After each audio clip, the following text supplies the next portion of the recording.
Барлықтарыңызға сәлем. Бүгін сіздермен тұрақты электр тогы тақырыбы бойынша есептер шығаратын боламыз.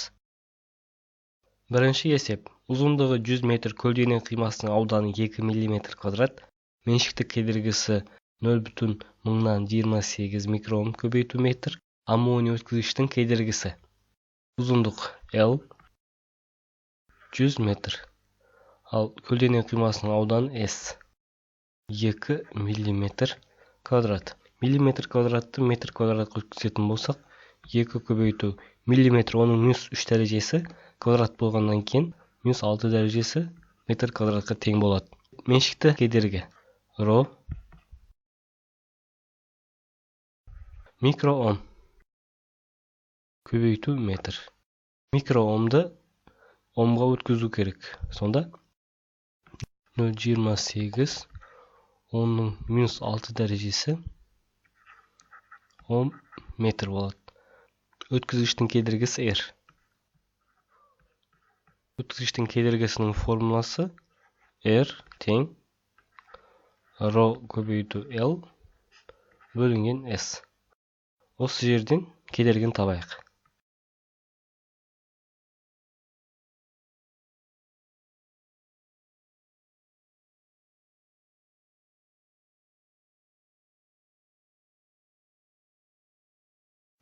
-6 мен -6 кетеді.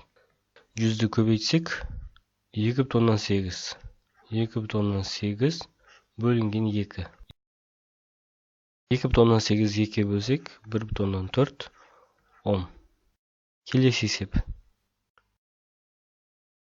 Ток күші 30 микроампер. Өткізгіштің көлденең қимасы арқылы 1 наносекунд ішінде өтетін электрондар саны. Ток күші I 30 микроампер. Микро ол оның -6 дәрежесі, сондықтан да 30 көбейту оның -6 дәрежесі ампер деп жазуымызға болады. 1 наносекунд ол бізде уақыт, яғни Т 1 наносекунд. Нано ол оның -9 дәрежесі, сонда оның -9 дәрежесі секунд деп жазуымызға болады. Электронның заряд белгілі, ол 1,6, оның -19 дәрежесі кулон. Электрондар саны N. Ол үшін ток күшінің формуласын пайдаланамыз. Ток күші дегеніміз I, ол бірлік уақытта өтетін заряд. Яғни зарядтың уақытқа қатынасына тең болады. Ал заряд ол электрондар саны мен электронның заряд мөлшеріне көбейтіндісіне тең. Осы жерден біз электрондар санын табуымызға болады. Бірінші өрнектегі Q зарядтың орнына екінші өрнекті апарып қоятын болсақ, онда I тең N көбейту E бөлінген T болады. Осы жерден электрондар санын табайық. N тең T жоғары қарай көбейеді, ал электрон бөліміне түседі. Сонда I көбейту T бөлінген E. Орнына қойып есептейік.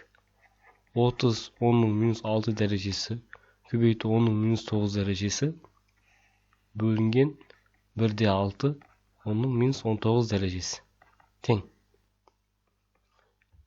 Жоғарыда -6 пен -9 қосылады, және де -15 дәреже болады. Сонда астындағы -19 бен кететін болса, жоғары жақта 4 қалады. 30-ды 1,6-ға бөлген кезде 18-де 75 көбейту оның 4 дәрежесі шығады. 18-де 75-ті 1,8 оның 5 дәрежесі деп жазуымызға болады. Немесе жуықтап алғанда 2 оның 5 дәрежесі. Келесі есеп. Көлденең қимасының ауданы 10 мм квадрат. Ток күші 5 ампер. Мыстан жасалған өткізгіштегі бос электрондардың жылдамдығын анықтаңдар. Бос электрондардың шоғыры. Аудан S 10 мм квадрат. Яғни ол 10 көбейту оның -6 метр квадратқа тең болады. Ток күші I 5 ампер. электрондардын чогуру бол электрондардын концентрациясы, ягни n 9 көбөйтүү 10-28 дәрежеси. Электрондардын жылдамдыгын табуубуз керек. Электрондардын жылдамдыгы v. Ол үчүн металл өткүзгүчтөрдө ток күшүнүн концентрацияга табелдүүлүк формуласын пайдаланабыз. Ягни I жылдамдык көбөйтүү n e s. Жылдамдык тең болот. Мына көбөйүп турган барлык шама бөлүнүп түшөт. Сонда I бөлүнгөн n e s. Ордуна коюп эсептейик. V тең ток күчү 5 бөлүнгөн концентрация 9-10-28 дәрежеси. E ол элементар бөлшек, ягни электрон. Onun заряды 1,6-10-19 дәрежесине тең. S алдан 10 көбөйтүү 10-6 дәрежеси. Ең алдымен дәрежелерди эсептеп алайык. Биринчи -19 менен -6-ны косатын болсак, -25. Ал мына 28. Сонда 28ге -25-ти косатын болсак, 3 дәреже калат. Сонда мына баары кыскарып, төмөндө 10-нун 3 дәрежеси калды. Ал енді 5-ти бөлеміз 9,6-га көбейткен кезде 14,4 10-нун 3 дәрежеси калат. 5-ти бөлетін болсак 0,34 10-нун -3 дәрежеси метр секунд.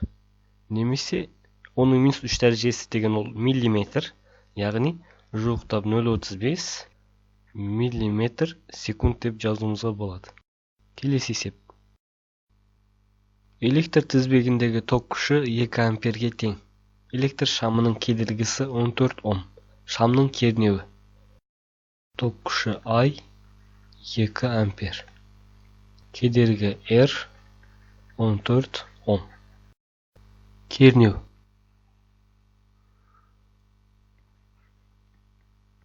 Ол үчүн тизбектин бир бөлүгүчүнүн Ом заңын пайдалана отуруп, кернеуді анықтаймыз. Тизбек бөлүгүчүнүн Ом заңы I тең U бөлүнгөн R. Ягни кернеудің кедергиге катнаш. Осы жерден кернеуді табатын болсак, I көбөйтүү R болот. Ордуна коюп эсептейик. 2 көбөйтүү 14 28 вольт. Келесі есеп. Кернеуі 220 вольт желіге қосылған электр плитасының спиралінің кедергісі 55 Ом. Спиралдегі ток күші. Кернеу 220 вольт. Кедергі 55 Ом. Ток күшін табу керек. Ток күші I. Бұл есепте тизбек бөлүгүчүнүн Ом заңын пайдаланып чыгаратын боламыз. I тең U бөлүнгөн R. Ягни 220 бөлүнгөн 55 тең 4 ампер. Келесі есеп. Шамдын кылы аркылы өтетін ток күчү 2 ампер. Шамдагы кернеу 10 вольт. Ал шам кылынын кедергиси. Ток күчү 2 ампер. Кернеу 10 вольт. Кедерги R. Тизбек бөлүгүчүнүн Ом заңы I тең U бөлүнгөн R. Осы жерден кедергини табатын болсак, U бөлүнгөн I. Ордуна коюп эсептейик. R тең кернеу 10 вольт 2 ампер. Сонда 5 Ом. Кернеуі 200 вольт және ток күші 2 ампер 2 минуттағы электр плитасындағы токтың жұмысы. Кернеу 200 вольт, ток күші 2 ампер, уақыты 2 минут. Біз минутты секундқа өткізуіміз керек, сонда 120 секунд. токтың жұмысы А. Токтың жұмысының формуласы А тең ток күші көбейту кернеу көбейту уақыт. А тең I УТ немесе А тең I квадрат РТ немесе А тең У квадрат бөлінген РТ деген осындай формулалар бар. Біз мына бірінші өрнектен пайдаланатын боламыз. А тең ток күші 2 ампер кернеу 200 көбейту 120. 200-дегі 2 нөл мен 120-дағы 1 нөлді мен оның 3 дәрежесі деп жазуыма болады. Сонда 2-ні 2 көбейтсек 4, 4-ті 12 көбейтсек 48. 48 оның 3 дәрежесі немесе 48 килоджоул. Кернеуі 5 вольт, ток күші 0,1 ампер қозғалмайтын өткізгіште 20 минутта бөлінетін жылу мөлшері. Кернеу 5 вольт. Ток күші 0,1 ампер. Оны біз оның минус 2 дәрежесі ампер деп жазуымызға да болады. Уақыт 20 минут. Оны секунд өткізетін болсақ, 1200 секунд болады. Өткізгіштен ток өткен кезде бөлініп шығатын жылу мөлшері Q. Жылу мөлшерін біз Joule-Lenz формуласының көмегімен табатын боламыз. Яғни Q тең I квадрат RT. Бізде ток күші бар, бірақ кедергі жоқ. Кедергіні біз тізбек бөлгішінің ом заңын пайдалана отырып табуымызға болады. Яғни I тең U бөлінген R. Кедергі R U бөлінген I. Осы екінші өрнектен кедергіні тауып, бірінші формуладағы кедергінің орнына апарып қойып, жылу мөлшерін тауып алуымызға болады. Яғни R тең 5 бөлінген оның минус 2 дәрежесі. Сонда 5 көбейту оның 2 дәрежесі 10. Q тең ток күшінің квадраты, яғни оның минус 2 дәрежесінің квадраты, оның минус 4 дәрежесі болады. Кедергі 5 көбейту оның 2 дәрежесі көбейту 1200. 5-тің 2 дәрежесімен минус 4-ті қысқарып жіберуімізге болады. Тағы да 1200-дегі 2 нөлмен мына жерде минус 2 қалады ғой. Қысқаратын болса, 5-ті 12 көбейтсек 60 жол. Келесі. Ұзындығы 6 метр өткізгіштің кедергісі 3 ом. Ұзындығы 10 метр, дәл сонда өткізгіштің кедергісі. Ұзындық L1, сонда бірінші өткізгіштің ұзындығы 6 метр. 6 метр өткізгіштің кедергісі R1 3 ом. Болса, ұзындығы L2 10 метр болатын өткізгіштің кедергісін табуымыз керек. Өткізгіш кедергісінің формуласы R тең ρL бөлінген S. Екі өткізгіш үшін жазып алам. Сонда R1 тең болады ρL1 бөлінген S. Ал екінші өткізгіш үшін R2 ρL2 бөлінген S. R1-ді R2-ге бөлетін болсақ, онда ρL1 бөлінген S, ал екінші бұлай көбейіп, S жоғары қарай ρL2 астына түседі. Меншікті кедергілер бірдей өткені есептің шартында өткізгіштер бірдей деп айтылған. Ро мен ро қысқарады, аудандар қысқарады. Менде қалды R1-дің R2 қатынасы L1-дің L2 қатынасына тең. Осы жерде мен R2 кедергіні табам. R2 кедергі тең болады. L2 жоғары қарай көбейеді, ал L1 бөліне түседі. Сонда R1 көбейту L2 бөлінген L1. Орнына қояйық. 3 көбейту 10 бөлінген 6. 30 бөлінген 6 5 Ом. Электр тізбегінде 4 электр шамы қосылған. Бұлардың ішінде параллель қосылғаны. Шамдарды бұлай сан беріп белгілеп жазып шығайық. Сонда мына бірінші шам, екінші, үшінші және төртінші шам болсын.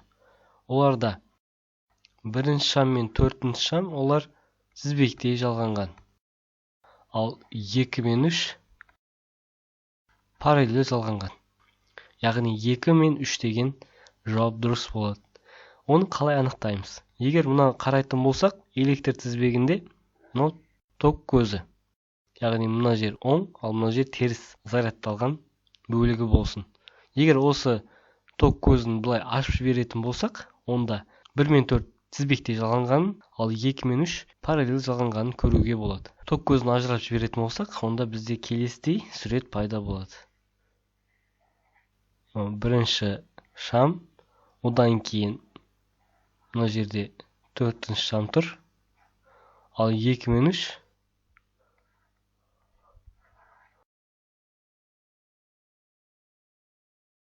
бұлай жалғанған болады. Плюс, ал мына жер теріс.